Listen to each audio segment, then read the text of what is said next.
The last thing Luke Mercer expected to hear on a freezing autumn night was a woman pounding on his front door like death itself was chasing her. He had spent 5 years making sure no one needed him. Not after the war. Not after losing his younger brother. Not after watching the woman he once planned to marry ride away with another man because she said. His heart had turned into stone. The knock came. Again. Louder. Desperate. Luke reached for the rifle, leaning beside the fireplace. If you're looking for help, he called through the thick wooden door. You've come to the wrong ranch. A trembling voice answered. I know, but I don't have anywhere else. Something in those words made him hesitate. He opened the door, just enough to see her. She couldn't have been older than 20-4. Her blue dress was soaked with rain and mud. A shawl clung to her shoulders. One side of her face was bruised. She held no weapon, only a small leather satchel pressed tightly against her chest. Behind her stretched miles of empty prairie swallowed by darkness. What happened to you? I'll explain tomorrow. You running from the law? She shook her head. I'm running from a man who thinks he owns me. Luke looked past her. No horses. No lanterns. No riders. Nothing. He should have closed the door. Instead, he stepped aside. One night, he said. That's all I ask. You leave at sunrise, she nodded. I promise. She walked inside slowly, as if afraid the floor might disappear beneath her feet. The warmth of the cabin wrapped around her. She stared at the fire like she'd forgotten what comfort felt like. Luke hung her wet shawl near the hearth. You hungry? She looked embarrassed. I haven't eaten since yesterday. Without another word, he placed a bowl of beef stew in front of her. She tried eating politely. After the third spoonful, hunger took over. Luke pretended not to notice. When she finished, she whispered, Thank you. My name's Luke. She hesitated. Emily. Only Emily. No last name. No questions followed. That suited both of them. Later that night, he spread blankets beside the fireplace. You take the bed. I can't. You can. She looked at him carefully. You're kinder than you pretend to be. Luke almost laughed. You don't know me. No, she answered softly. I think you don't know yourself anymore. He said nothing. She wasn't supposed to say things like that. She wasn't supposed to see through walls he'd spent years building. Long after midnight, Luke couldn't sleep. The wind howled outside. Then he heard it. HOOFBEATS. Several horses. His eyes opened instantly. Grabbed the rifle. The riders stopped outside the cabin. Emily was already awake. Her face had turned white. They found me. Heavy boots crunched across the porch. Someone knocked once. Not politely, like a man giving a warning. Then came a deep voice. We know she's inside. Luke glanced toward Emily. Fear filled her eyes. Real fear, not the kind people invented. The kind born from years of pain. Who are they? He whispered. Her lips trembled. My husband. Silence swallowed the room. Luke slowly looked back toward the door. You said a man who thought he owned you.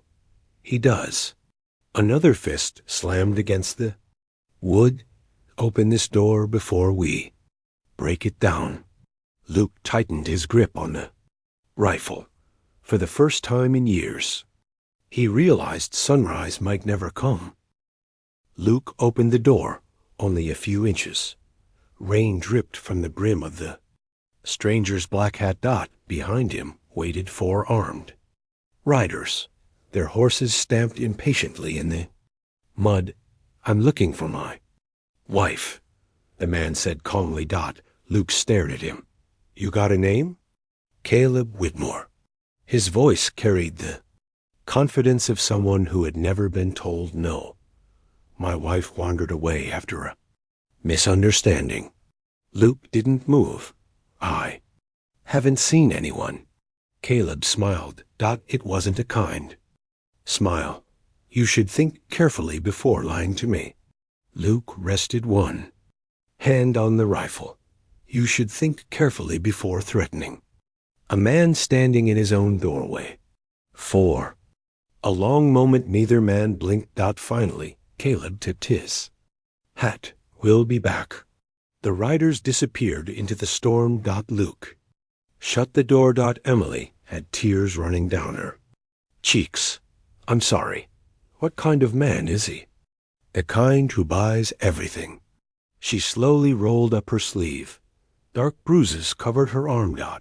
Luke looked away for a second. His jaw tightened. He wasn't always like this. Emily whispered, My father owed him money. Luke already knew the rest. He married the debt. She nodded. I became the payment. She explained everything before dawn. Caleb owned thousands of acres. Judges. Sheriffs. Bankers. Half the town depended on him. When Emily tried to leave, he called her his property. No one dared help. Luke listened without interrupting. When she finished, she quietly asked, Will you turn me in? He stared into the fire. I said you could stay one night. I remember. You should leave before daylight. Her eyes filled with disappointment. I understand. She stood, packed her SATCHEL. Walked toward the door. Luke watched her reach for the handle. His brother's face suddenly appeared in his memory. The day before he died. People only become monsters when good men decide it's not their problem. Luke closed his eyes. Damn it. Emily turned. You don't have to go. She froze. What? I've got an empty room. She couldn't speak. You'll work for your meals. I can cook. The kitchen needs help. I can sew. My shirts certainly need it. I can ride. I've got horses. A tiny smile appeared. It was the first genuine smile Luke had seen from her. Days turned into weeks. Emily filled the silent cabin with life. She sang while baking bread. She laughed when the chickens chased her. She planted flowers beside the porch. Luke pretended not to notice. Yet every evening, he found himself sitting outside longer, just listening to her hum old songs through the open window. The ranch slowly changed. So did he. One afternoon, Emily found a dusty wooden box hidden beneath Luke's bed. Inside lay military medals. Letters. A faded photograph. Young woman standing beside a smiling Luke. I shouldn't have looked. Luke took the photograph. Gently. Her name was Sarah. You loved her. I thought she'd wait. What happened? I came home angry. He stared across the prairie. War teaches a man how to survive. His voice broke. But not how to live. Emily quietly reached for his hand. He didn't pull away. For the first time in years, someone held it. Neither spoke. Neither needed to. Until distant gunfire echoed across the hills. Both looked toward town. Smoke rose into the sky. An hour later, Luke returned from checking the road. His face had gone pale. They burned the Miller ranch. Emily's heart dropped. Why? Luke looked directly at her. They gave a runaway woman food last winter. Then he spoke the words she'd feared most. Caleb knows you're still alive. Emily insisted on leaving before another family suffered because of her. Luke refused. You leave, he'll never stop hunting you. If I stay, he'll destroy everyone around you. He'll have to come through me. She looked at him with tears in her eyes. You can't fight a man who owns half the county. Luke answered quietly, I've fought worse. Word spread quickly. Some neighbors stopped visiting. Others crossed the road.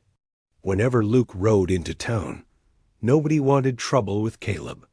Whitmore. Only old Samuel Carter walked straight up to Luke outside the feed store. Planning on standing alone? Luke shrugged. Seems that way. Samuel smiled. You forgot something.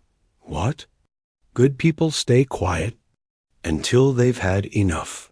That Sunday after church, something unexpected happened. One family brought Emily fresh eggs. Another offered blankets. Widow handed her homemade jam. No speeches. No grand gestures. Just small acts of courage. Hope began growing where fear had lived.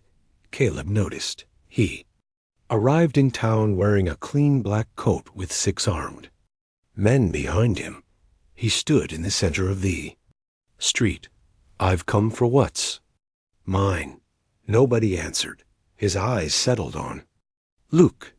You've become quite popular. Luke remained calm. Go home. Caleb laughed. I offered you peace. You offered threats. I offered you a chance to leave. Luke stepped closer. I'm still breathing. The punch came without warning. Caleb's fist slammed into Luke's face. Luke staggered. The street fell silent. Everyone expected him to draw his gun. Instead, he stood back up. Wiped the blood from his lip. You finished? Caleb looked almost disappointed. You think she's worth dying for? Luke looked toward Emily standing outside the general store. She stared back with frightened eyes. Then he answered, No. Caleb smiled. For a second, I thought you'd grown brave. Luke continued, She's worth living for. The entire street fell silent. Emily covered her mouth. Luke had never planned to say those words, but once spoken, they were true. Caleb's smile vanished. So that's how it is. He climbed onto his horse. You've got 3 days. For what? To hand her over. And if I don't? Caleb looked at every building lining the street. I'll make this town remember why people obey. That night Luke couldn't sleep. Emily found him sitting on the porch. You shouldn't have said that. I know. You don't even love me. Luke looked at the stars. I didn't say I didn't. Her heart skipped. Neither dared continue. Instead, she rested her head against his shoulder. For a long time they watched shooting stars cross the dark sky. It felt peaceful. Too peaceful. Before sunrise, barking dogs shattered the silence. Luke rushed outside. The barn was on fire. Flames climbed toward the heavens. The horses screamed inside. Luke ran straight into the burning building. Emily screamed his name, just as part of the roof collapsed behind him. Smoke swallowed everything. Emily ignored every warning and ran toward the flames. Neighbors held her back. He's still inside. Then, through the fire, Luke appeared, covered in ash. Dragging the last frightened horse behind him. The crowd cheered, but Luke collapsed onto his knees. Burning beam had torn across his shoulder. Emily dropped beside him. You idiot. He smiled weakly. They're my horses. They're not worth your life. They are if you're waiting outside. She cried harder than she ever had before. Over the next week she cared for him day and night. changed his bandages, cooked his meals. Read old books aloud while he recovered. One evening, Luke reached beneath his pillow. He handed her the photograph of Sarah. You can keep it. Emily frowned. Why? I don't need to remember who I lost anymore. What do you need? He gently touched her hand. To remember who I found. Emily kissed him before fear could stop her. Slowly, tenderly. Neither rushed. When they finally pulled apart, Luke rested his forehead against hers. I never wanted a wife. I know. I think God laughed at that. She smiled through happy tears. So did I. There. Happiness lasted exactly 2 days. Samuel rode into the ranch at full speed. They've taken Emily. Luke's world stopped. What? They ambushed her on the road. Luke's blood ran cold. Samuel handed him a folded piece of paper. 1 sentence. Ring. The ranch deed. Come alone. Luke saddled his fastest horse. Samuel grabbed his arm. It's a trap, I know. You'll die. Luke looked toward the empty porch where Emily always waited for him at sunset. Then I won't die. Wondering whether she believed I loved her. He rode through the night. Straight toward Caleb's estate. The gates stood open. Emily was tied to a chair inside the grand house, bruised, but alive. Caleb poured himself whiskey. You finally came. Luke placed the ranch deed on the table. Let her go. Caleb smiled. You really think this was about land? Luke didn't answer. Caleb stepped closer. I can't allow people to believe they can leave me. Emily suddenly shouted, Luke! He looked toward her. Just long enough. Caleb drew his revolver. The shot echoed through the room. Luke felt something hot explode across his chest. He stumbled backward. Emily screamed, and everything went dark. Luke opened his eyes to the sound of someone crying. For a moment, he thought he was back on the battlefield. Then he saw Emily. Her hands were stained with blood. His blood. The bullet had struck just below his shoulder, missing his heart by inches. Caleb stood across the room with another revolver, aimed at Luke. I should finish this. Before he could pull the trigger, another gunshot exploded. Caleb spun around. Samuel stood in the doorway. Behind him came nearly every rancher from town. Men. Women. Even the widow Caleb once threatened.